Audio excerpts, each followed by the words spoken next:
साहेब बंदगी। जिभ्या केरे बंद दे बहु बोलन निर्वार, पारखी से संग करूं गुरुमुख शब्द विचार।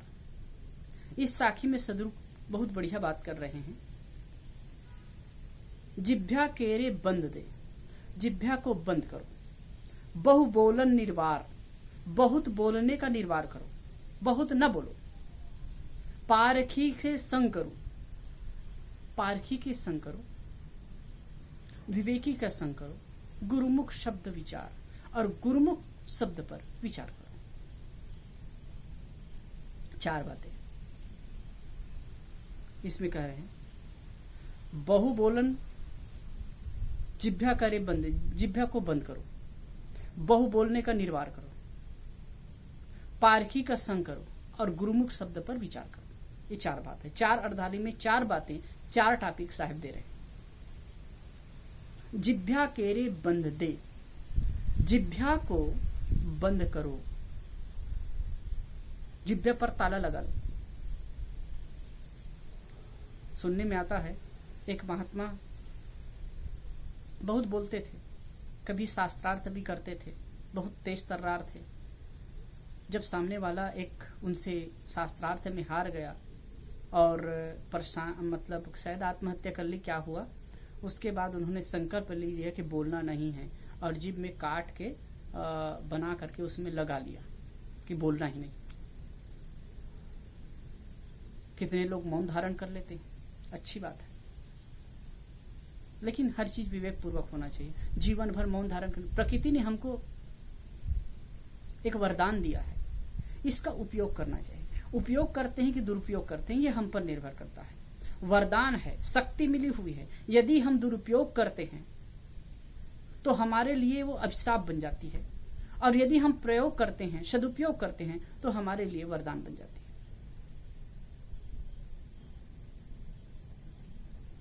न्यूक्लियर परमाणु है, परमाणु का बम भी बनाया जा सकता है, और उसका ऊर्जा के लिए प्रयोग भी किया जा सकता है। बम बना करके लोगों का नाश किया जा सकता है, प्राणियों का सर्वनाश किया जा सकता है, लेकिन उसका सही उपयोग करके, ऊर्जा के रूप में उपयोग करके, और निर्माण कार्य किया जा सकता है, बिजली बनाई जा सकती है, और कुछ किया जा सकता है। तो इसी प्रकार ये वाणी बहुत बड़ी वरदान है मनुष्य के लिए। ये मन की शक्ति और वाणी की शक्ति, ये 2 शक्ति बहुत ही महत्वपूर्ण है। जिभ्या केरे बंदे, जिभ्या को बंद करिए। वाणी की वजह से ही बड़े बड़े युद्ध भी हुए हैं। घर परिवार में टूटन वाणी की असंयम की वजह से ही होता है।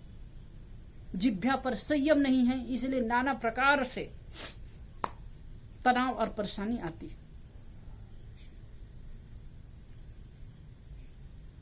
द्रौपदी ने कहा, अंधे के अंधे होते हैं, एक वाक्य, इसने पूरा महाभारत खड़ा कर दिया। वैसे द्रौपदी की बात देखें, द्रौपदी ने क्या क्या किया। जब स्वयंवर में द्रौपदी ने ही कर्ण का अपमान किया, अब ये अपमान उसको लग गई। उनको स्वयंवर में मौका दे देते धनुष उठाने का, क्योंकि वो तो वीर शुक्ला थी, स्वयंवर रचा गया था, और वो कहा गया था कि जो मछली के आंख को बेच देगा, वो चक्र में फंसा था, मछली घूम रही थी, और उसको नीचे कढ़ाई पर तेल या पानी रखा है, उसमें से देख कर, परिछाया देख करके उसको बेच देगा, उसके साथ शादी होने वाली बात थी। उसके लिए बात तो नहीं थी कि अमुक के साथ में ही शादी होनी, तो उसमें तो कोई भी वीर उसको आजमा सकता था, लेकिन जैसे ही कर्ण उठा तो उसको अपमानित किया गया। ये अपमान के शब्द। और दूसरी बात है, दुर्योधन को अपमानित किया कि अंधे के अंधे होते हैं, महाभारत कराया। रामायण के अनुसार सीता जी लक्ष्मण को अपशब्द कहती हैं, मर्म वचन कहती हैं। इससे विवश होकर के लक्ष्मण उनको उनकी रक्षा में रहता है, छोड़ करके राम के पास जाते हैं, और लंका कांड जुड़ता है। तो वाणी की वजह से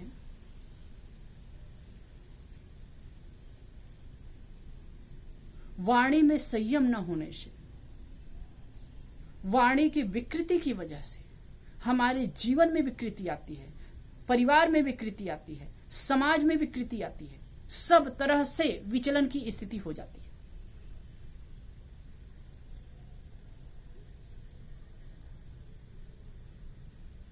महात्मा जन एक मनोरंजक बात कहते हैं।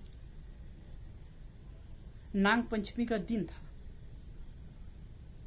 तो 11 बजे के आसपास सोने सब चले गए थे पति पत्नी दोनों अपने बेडरूम में, लेकिन उनमें दोनों में अनबन चलता रहता था।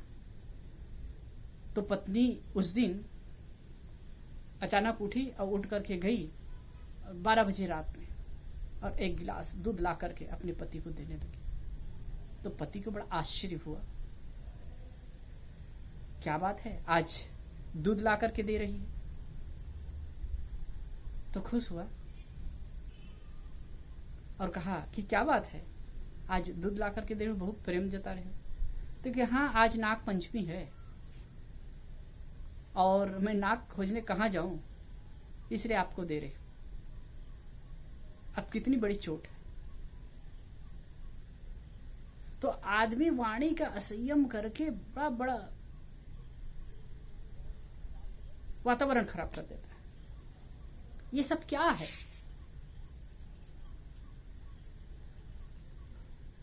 एक नियम है, प्रकृति ने भी हमें मुंह दिया है और 2 कान दिए हैं, 2 आंख दिए हैं। कहते हैं कि 2 बात सुनो, 2 बात देखो, तब 1 बात बोलो। तो आदमी उल्टा करता है, 4 बात कहता है।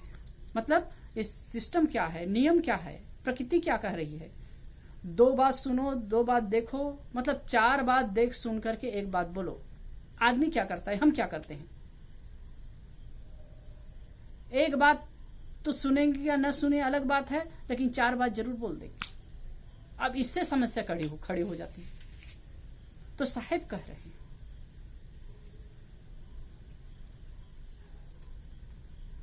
वाणी को बंद करो, जिभ्या केरे बंद, बहु बोलन निर्वार, और बहुत बोलने का निर्वार करो। कितने लोग तो इतना बकबक करते रहते हैं, इतना बोलते रहते हैं। यही आश्रम में कुछ लोग कभी आ जाते हैं, मैं तो इतना परेशान हो जाता हूं, जब बोलना शुरू करते हैं तो एकदम प्रवाह टूटता ही नहीं है, परेशान हो जाता हूं मैं, अशांत, बड़ा विचित्र लगता है मुझे। फिर जिस किसी प्रकार से उनको टालने की चेष्टा करता हूं। अरे सहज रूप से थोड़ा बोलिए, जहां आवश्यक हो वहां बोलिए। अनावश्यक बोलते हैं, अब अनावश्यक बोलने वाले, बहुत बोलने वाले, निंदा की, चुगली की, अश्लील, अब यहां वहां की बातें, ये सब बोलते हैं। अब ये सब व्यर्थ की बात, इससे कोई लाभ नहीं होने वाला। इसलिए बहुत बोलने को, इसको बोलने को छोड़ना चाहिए। तो फिर मैं कह रहा था कि बहु बोलन निर्वार, बहुत बोलने का निर्वार करें, बहुत ना बोले। कब, कहां, किससे, कितना और कैसे बोला जाए, इसका ख्याल रखना चाहिए। अब इसका ख्याल ना होने से कब बोले कि भाई कैसा अनुकूल समय है, कैसे बोले, ये शैली की बात है। कैसे बोलना चाहिए, कुछ भी फक फक बोल दोगे, कैसे भी बोल दोगे तो नहीं चलेगा। क्या बोलना चाहिए, विषय वस्तु का ज्ञान होना चाहिए। कितना बोलना चाहिए कि भाई उसका लिमिटेशन क्या है, किससे बोलना चाहिए, सामने वाला पात्र कौन है, किस ढंग से हम बात करें, तो ये सब का ज्ञान रखना चाहिए। और ये ज्ञान अगर है और इसको हम समझते हैं तो अतिक्रमण वाणी में नहीं करेंगे। पारखी से संग करो, अगली बात साहब करें, पारखी से संग करो। पारखी से संग करो, पारखी विवेकी, विवेकी है, समझदार है, उनके संग करो।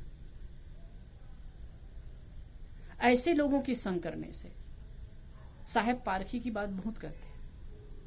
पारखी मतलब अमुक प्रकार से पंथ परंपरा में है, जैसे हम लोग पारक सिद्धांत में रहते हैं, पारखी कहते हैं, ऐसा ही नहीं। जो विवेक पूर्वक जीवन जीता हो, विवेक पूर्वक बोलता हो, विवेक पूर्वक चलता हो, जिनके जीवन में विवेक पूर्वक आचरण हो, वो पारखी है। ऐसे पारखी के संग करो। ऐसे पारखी व्यक्ति के संग करने से जीवन में आपको एक दिशा मिलेगी, एक मार्गदर्शन बनेगा, मार्गदर्शन मिलता जाएगा। गुरुमुख शब्द विचार। और चौथी बात कहते हैं, गुरुमुख शब्द पर विचार करो। गुरुमुख निर्णय वाणी, निर्णय वाणी गुरुमुख होई, ताते पछा पची तत् कोई। निर्णय वाणी है, जैसे कि 2 2 4, ये निर्णय वाणी। H2O आज की भाषा में है H2O, हाइड्रोजन के 2 परमाणु और ऑक्सीजन के 1 परमाणु मिल करके पानी के 1 परमाणु बनते हैं। अगर उस ढंग से देखें तो वो निर्णय वाणी है। मतलब कि जो बातें निर्णय युक्त है, जो बातें विवेक युक्त है, जो बातें कारणकारी व्यवस्था के अनुकूल है, ये निर्णय वाणी है। उसको, उस पर विचार करें, मतलब उसको जीवन में अपनाएं। वाणी में भी कई प्रकार की वाणी होती है। तो गुरुमुख वाणी है कि भ्रमपूर्ण वाणी है, नियम के प्रकृति सत्ता के अनुकूल वाणी है कि विपरीत वाणी है, ये हमारे जीवन के लायक वाणी है कि नुकसानदायक वाणी है। इस सब का विचार करके और जीवन में आत्मसात करें। तो इस साखी में बहुत बढ़िया बात साहिब कह रहे हैं, जिभ्या केरे बंद दे, जिभ्या को बंद करो, मतलब व्यर्थ बोलना बंद कर दो। इसका मतलब यह नहीं कि जीभ पर काट लगा ले या फिर जीभ को काट दे या सदा के लिए बोलना ही बंद कर दे। अगर हम बोलना ही बंद कर दें तो भी अतिक्रमण है, ये उचित नहीं है। वाणी की शक्ति मनुष्य को मिली है, वाणी वरदान है, अब इसका उपयोग करना चाहिए। अब ये बात समझना चाहिए, किसी ने बहुत बढ़िया कहा है ना, एक भजन में आया है, भला किसी का कर न सको तो बुरा किसी का मत करना, सत्य मझूर न बोल सको तो झूठ कठिन भी मत बोलो, मौन रहो सबसे अच्छा कम से कम विस्तृत मत बोलो। बोल तो अमोल है जो कोई बोले जान, कबीर साहब कहते हैं, बोल तो अमोल है जो कोई बोले जान, ही है तराजू तौल के तब मुख बाहर आन, अंतःकरण रूपी तराजू से तौल करके तब उसे बाहर लाओ।